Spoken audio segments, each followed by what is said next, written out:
Medyo rush ng konti, pero Bible study, not actually Bible study, sorry. Wrong word. Bible reading, but this time in Tagalog, ang salita ng Diyos. But before that, good afternoon. Kasi ang upload nito, not 12 minutes, sorry, 12 noon. Alas 12 ng tanghali.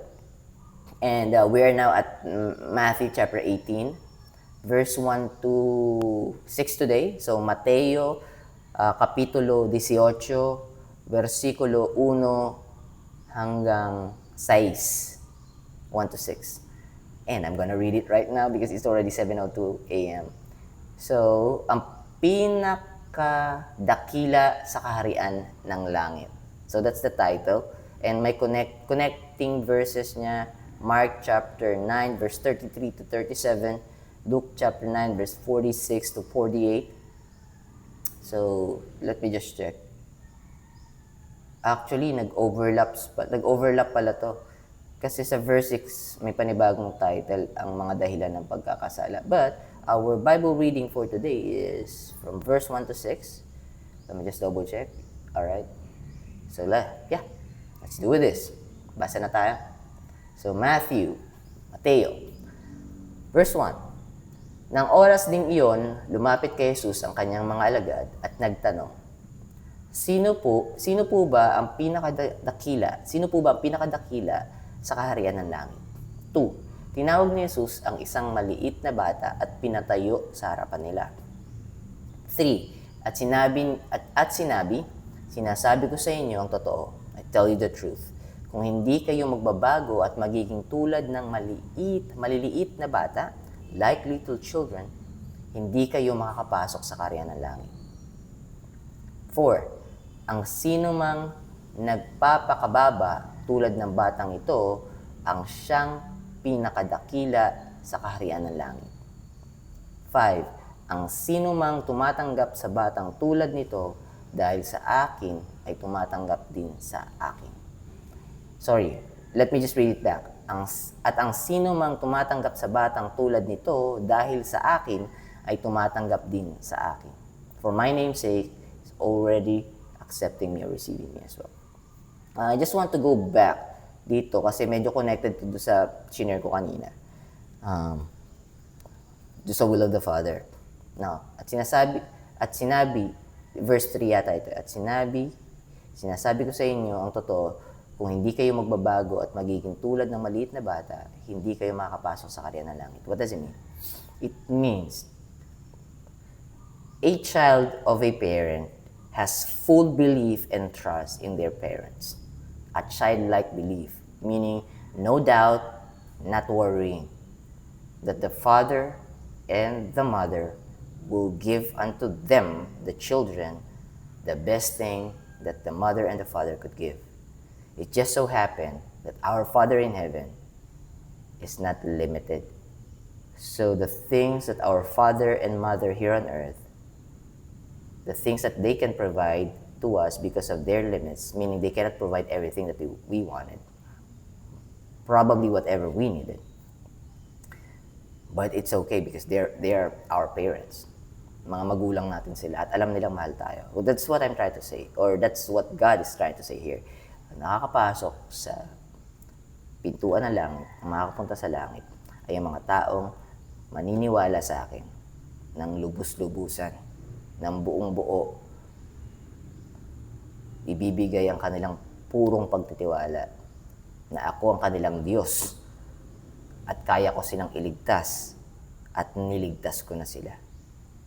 At ito yung regalo pag tinanggap nila. So if you are a childlike, you'll be happy accepting receiving gifts like you were a little child before. Little children with your brothers and sisters. When you receive a gift from your father and mother, you are so happy. And you were never doubting and worrying. God is telling us to be a childlike son. Once we accept His gift of salvation, once we accept that our Lord Jesus Christ is our Lord and Savior, our God, it means we are sons of God. We are children of God.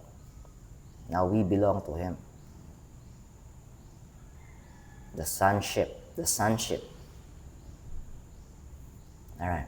So that's the only reason why I want to share my thoughts about verse 3, because it's kind of connected to what I've shared in my Bible reading earlier. The will of the Father, which is John chapter 6, verse 40. Those who will be able to enter the kingdom of heaven. Because if you can see here, it's talking about those people who will be able to enter the kingdom of heaven. So last verse. Last verse. Verse 6. Pero, may title ito, Mga Dahilan ng Pagkakasala. So, verse 6. But, dito sa second part, may bagong title kasi. Pero part nung babasahin natin today yung verse 6. So, basahin na rin natin. Ngunit, ang sino mang magiging dahilan ng pagkakasala ng Ngunit ang sino mang magiging dahilan ng pagkakasala ng maski isa, even once, sa maliit na batang ito na sumasampalataya sa akin, ay mabuti pang talian ng gilingang bato sa leeg at lunurin sa puso ng dagat. What does it mean? If we are a child of God, if we are now a new creature, meaning we were born again after receiving the gift of God, accepting that He is our Lord, God, and one and only Savior, our Lord Jesus Christ, sincerely, genuinely, not using grace to your advantage to commit sins. Alright? So that's a different story. But if you received the gift of God, you will be transformed. You will be transformed in the inside. Alright? If you accept the gift of God, you will be transformed in the inside because the Holy Spirit will live inside of you.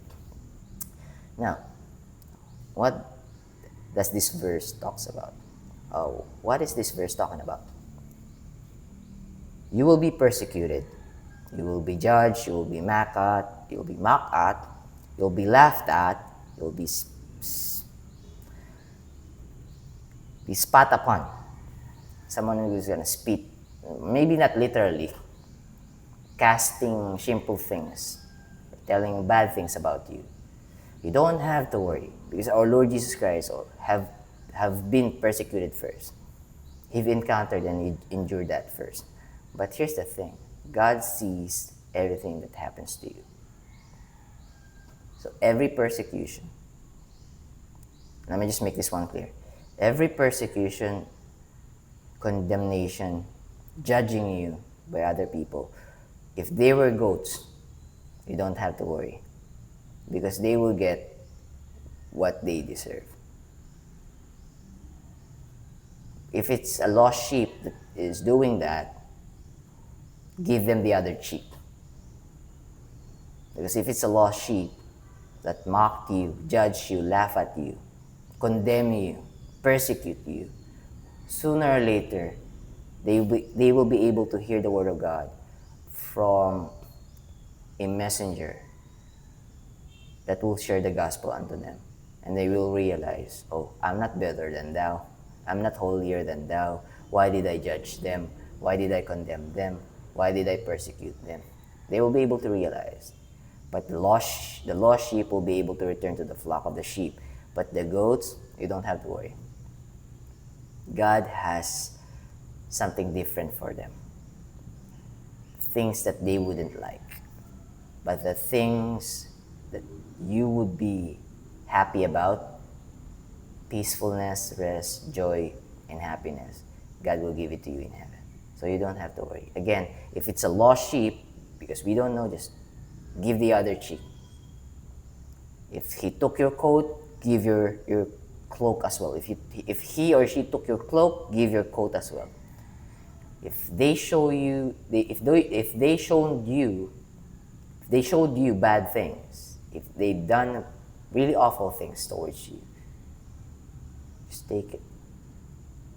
Take it to your chin. Shrug it off. And just try to remember how God sees you. Because that's important. That's how human being sees you. Huwag ka mag-alala sa tingin ng ibang tao. Hindi na yun ang mahalaga. Because yung tingin ng ibang tao will not give you eternal life with God in heaven. Just try to remember how God sees you after the fact you accept Him as your Lord and Savior. Because that's the most important thing. 10 minutes na. Okay na siguro yan. And natapos naman natin from 1 to 6. Yeah. So I'm just gonna leave you with, submit yourselves therefore to God, resist the devil, and he will flee from you. God bless you guys. Keep safe. I'll be seeing you soon. Bye for now. I haven't pressed the button. There you go.